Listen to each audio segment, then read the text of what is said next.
नरेंद्र मोदी सरकार द्वारा की गई कायरतापूर्ण युद्ध विराम को बचाने के लिए, उसको ढकने के लिए, जनता के बीच में उसका गलत असर न जाए, जनता पूछे न कि हमने पीओके क्यों नहीं लिया नरेंद्र मोदी जी, हमने बलूचिस्तान को क्यों नहीं आजाद कराया नरेंद्र मोदी जी, जब हमारी सेनाओं ने पाकिस्तान को घुटनों पर रख दिया था। उस कायरतापूर्ण कार्रवाई को जो उन्होंने डोनाल्ड ट्रंप के कहने से रोकी थी, दबाव में आकर के सीज फायर किया था, उसको खाली बचाने के लिए श्री निशिकांत दुबे इस तरीके के नीचतापूर्ण हरकतें कर रहे हैं।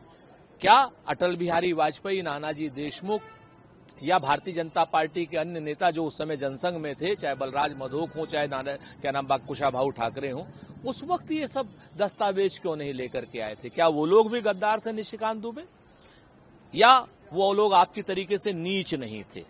वो जानते थे कि इंदिरा जी जो हैं दुर्गा मां का अवतार है, उन्होंने स्वयं कहा था।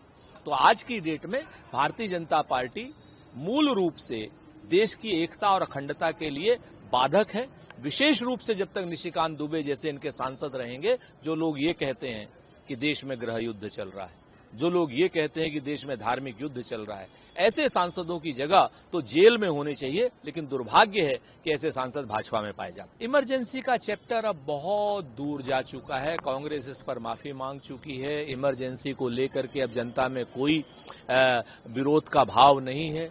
आज की डेट में तो जो अघोषित इमरजेंसी चल रही है देश में, जिस तरीके से नरेंद्र मोदी जी की सरकार ने अर्थव्यवस्था का पर कुठाराघात किया हुआ है, आज की डेट में आपकी आवाज स्वतंत्र नहीं है, जिस तरीके से विपक्ष के नेताओं के ऊपर ईडी का, सीबीआई का, इनकम टैक्स का छापा पड़ रहा है, जिस तरीके से जो भी सत्ता के विरोध में अखबार जैसे गुजरात समाचार जैसे अखबार आते हैं उनके ऊपर ईडी का छापा चल रहा है, ये तो इमरजेंसी से भी बुरे हालात चल रहे हैं। आज की डेट में जिन लोगों ने इमरजेंसी देखी है वो आज बताते हैं कि इमरजेंसी में भी इतने खराब हालात नहीं थे। इमरजेंसी में भी भारत की जो पत्रकारिता की रैंकिंग थी दुनिया में 50 के अंदर थी, आज की डेट में दुनिया में जो रैंकिंग है वो 150 से ज्यादा पायदान नीचे गई हुई है। लोग जानते हैं कि इमरजेंसी नरेंद्र मोदी जी के शासनकाल में ज्यादा है।